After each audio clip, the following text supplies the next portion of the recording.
Welcome to Gray Overload. I'm Anthony, and Microsoft made a very big purchase this week of Activision Blizzard, and that also includes King and a whole bunch of others.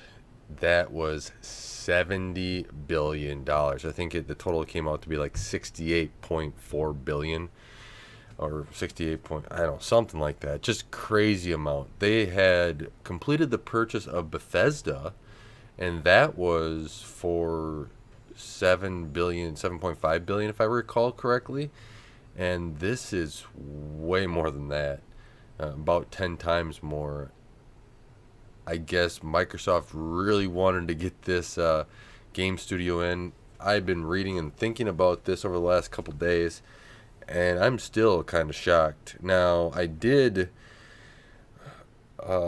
think that with the issues Activision and Blizzard has been going with the what all their allegations and legal stuff that they're going to have to be dealing with there and getting that all cleaned up about workplace harassment. I'll leave it at that. If you want to go check that out, check that on your own. Me personally, it needs to be cleaned up. And I don't follow it that closely. I just know it has to be cleaned up. It's pretty disgusting what was going on over there. I think that was the opportunity that was there for Microsoft or somebody else to come in and swoop them up, right? And Microsoft, from what it seems to be and what they've been doing, is that they probably are in a pretty good position to clean it up. They've been focusing a lot on this internally, of making sure. They even had a third-party audit, I believe. Even one of the board members wanted a audit of this as well, to make sure that they're doing everything okay. And I think this is kind of important for Activision to kind of get out and underneath of it and clean it up if this purchase goes through. Now, they expect this purchase to be done in around mid of next year, so June-ish 2023, July, someplace in there, if there's no delays. Now, the downside to this is it's more consolidation, and I'm not a fan of consolidation unless it's absolutely necessary and it makes more sense. Here, it's going to provide more value for those probably on Game Pass, and we'll get into that in a little bit here. The downsides are, there's probably going to be more turmoil, and there are going to be a lot more things that they have to work through. Do I think that Activision Blizzard was going to go away? No, not at all.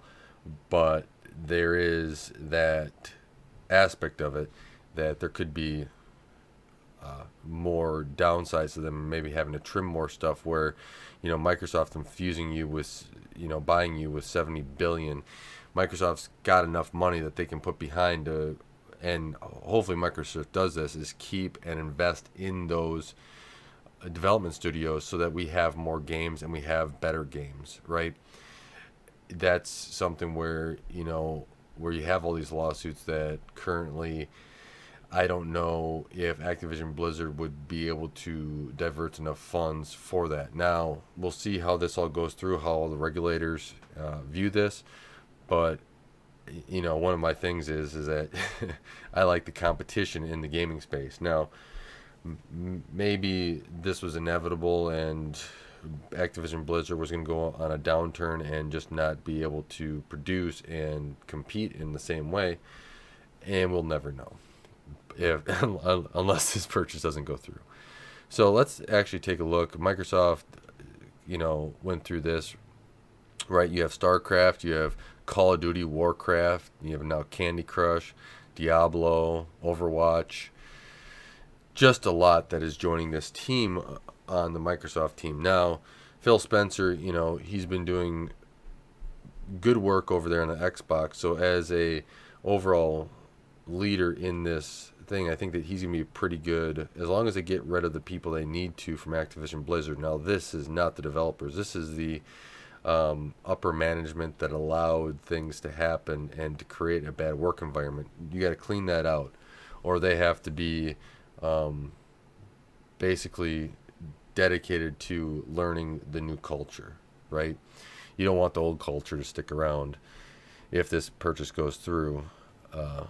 What I tell my let me look up what I told my friend, because I had a couple people text me early yesterday saying, "Did you see what happened here with Activision and Microsoft?" And I go,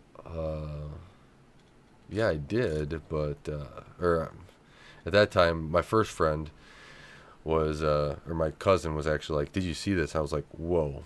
But I said, you know, I was shocked. First off, I said I don't like consolidation, but the Activision right now is probably a great time for buy for Microsoft, and there's been rumors that it came together pretty quickly. So they're getting quite a few games. They have a couple good game studios, and until the transaction, right, they have to operate independently. Now, getting into the Game Pass, right, they have now more than 25 million Game Pass subscribers. I am actually shocked it's not higher. I know if you follow my videos and been a subscriber for a while, you've known that I have not been big into the Game Pass. I've not been one to kind of be like, yeah, I'm fully behind it. And at the same time, I have Game Pass. I did that whole upgrade your current Xbox Gold subscription to Game Pass. That's what I did. And I have it. It's not going to renew at this time, but I have until 2023 to make that decision. So maybe they're going to provide more value for me. I just don't play enough games. I wish I played more, but I don't play enough games right now to actually go out and shell out the money every single month to play it. And plus, my backlog of games is really too big. But I can actually see, right, 25 million subscribers. Now, hopefully more subscribers jump on board as Game Pass gets more and more feature rich with these games, right? So if you're going to do that and have more games, and all of a sudden people may not need to buy games anymore, right? It's in this cycle of, you got a subscription, you got a whole library. As long as Microsoft is keeping in the games that you want, there probably is no need to go and buy games. So that reduces your cost, and if you're going through enough games per year that were normally $60 or $80, and now you're going through that more than that, or the same games in a year that are covering the subscription, it's worth it to you, right? And that's going to be a value here. I am interested to see how that goes after it gets approved, right? And what Microsoft's doing. There's some exclusive content right now or time-sensitive material on PS or PlayStation. So how that all gets straightened out, how these contracts, as we go forward, we'll know more. And that's just going to be the experience of the beast after it closes, not before, because companies will say one thing, and then after it closes, they'll do another. And then there'll be a whole nother legal fight of people complaining and everything else after that. But this is an added value of Game Pass. However, at the same time, I do think Game Pass can go up in price, right? You got to now, that $70 billion purchase needs to be covered. And if you're going to put this into Game Pass subscribers and stuff, that's going to be something else. Now, Microsoft has a better opportunity to create a Steam competitor with this. And I hope that they do, and make a good one. Currently, they need a lot of help in it. I wish that they would hire somebody that can actually, create a UI worth using.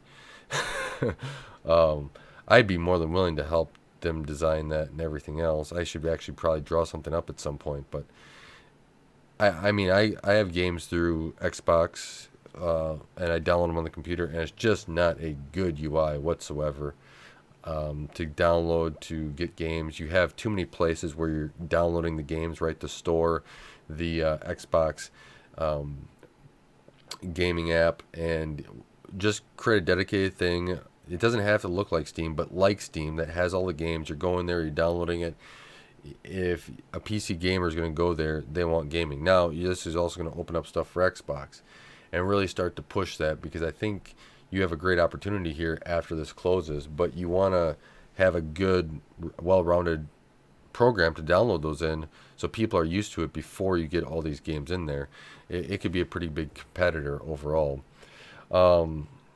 Here's how the gaming leadership team is going to look like.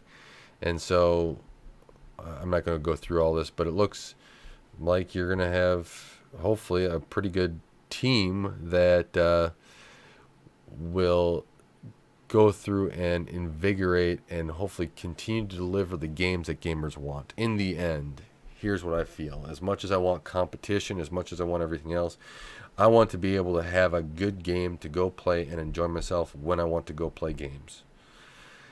And right now, most of my games are much older. I'm going through the Half-Life series again. Well, trying to when I have time. But all that is, way less intensive and not anything really new. I think the newest game I want to try out is a Halo Infinite. I like the Halo series. My friend's big into Far Cry 6. That wasn't, here. He's got that, but he's saying that's a good game. But if you're going to deliver games, right, and good games, I want something once a year that, as long as I get caught up with my library, that I can play. Now, I'll mention this. My friend that plays a lot of games. I have a lot of different friends that play games, but he goes through a lot of games. He told me quite recently that he doesn't really see any games that he wants to buy this year. And for him, he goes through games. He'll replay games. He's got a lot more time on his hands to do this. If you go back a few videos, you'll see the computer I built for him, my friend Tom. And for him, right, he'll go through a few games a year at least. He can go, I've seen him do a lot more than that, like 5-6 games plus a year. I like to see more games being released that hits the market for those individuals that are buying this, single player games, walking through them, and they get to enjoy games that way. Because, those are games I like as well. I like to play in campaign modes. And it seems like we've gotten away from that in a lot of different games, a lot of online stuff. And I'm hoping that kind of, maybe with this purchase, we can get more of those games, and we can have a game or two a year that we all like and we want to play. I know he bought, I think, 3 or 4 games last year, so maybe it makes up for this year. But if they can kind of schedule them that you have one every single year, it keeps you engaged. It keeps the players actually wanting to come back for more, and it can be more enjoyable, something to always look forward to. So those are some of my thoughts on this whole purchase. I know I've been kind of, down a little bit, what I don't like and then what I like and what I kind of hope for. So Microsoft has a lot of money to throw around, and they're throwing it around right now. Let me know what your thoughts are. Let me know if you think this is going to go through. With the turmoil that Activision Blizzard has, I actually think that this might go through.